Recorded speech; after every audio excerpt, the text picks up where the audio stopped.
you get concordance and look up favor, like the first 20 verses in it are all about, finding favor in the sight of God, finding favor in the eyes of God.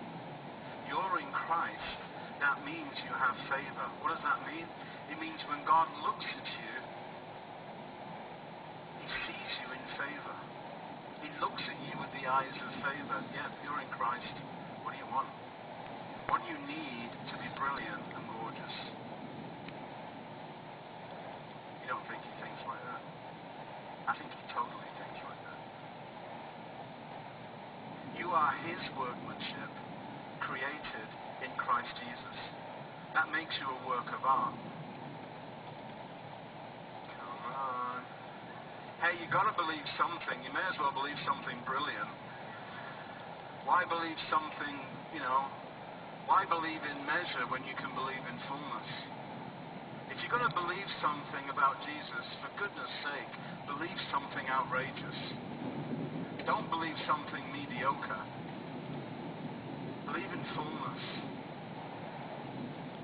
If Christ is in you and one of His names is wonderful, what does that make you? Why don't you believe for something wonderful then?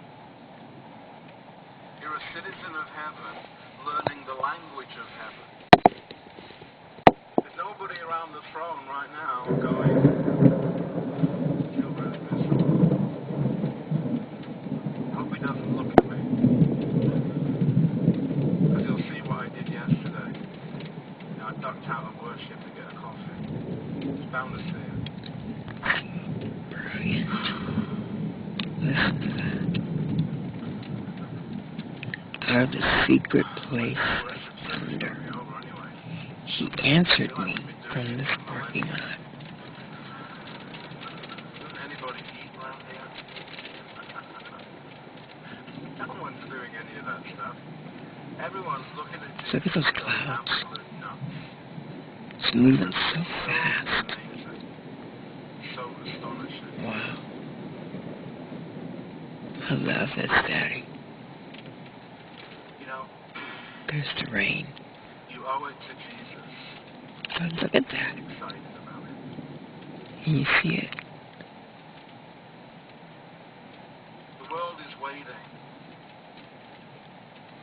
Look at that cloud just moving like that. All creation longs to see the appearance of the true sons of God. Daddy. What are the true sons of God?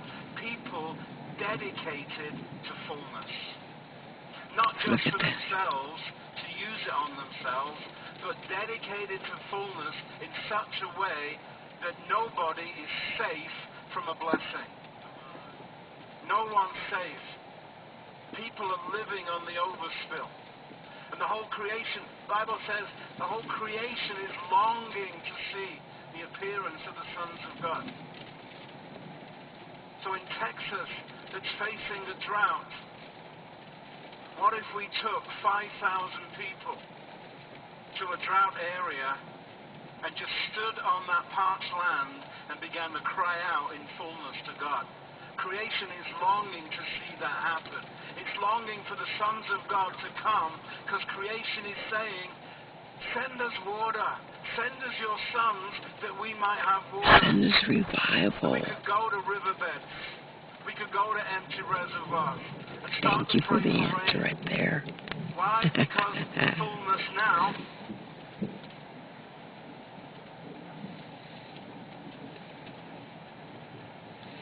Send us revival, Father.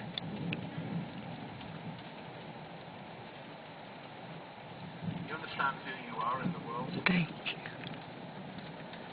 You're extraordinary.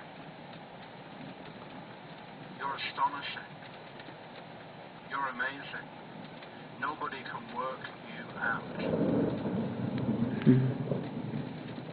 I spent 13 years around Africa, 11 years around Asia. Going into those places, it was commonplace to go and pray for the land, that the crops would be bigger and better. Pray for water. You go to polluted water sources, and you chop down a tree, throw it in, and pray for the healing of the water. Then, of course, you have to be the first one to drink it. Maybe I should send this to Richard. 3 days. And no He'd one's probably looking at like the it. riverbed anymore, they're all looking at you. After 3 days, I drank from that river every single day.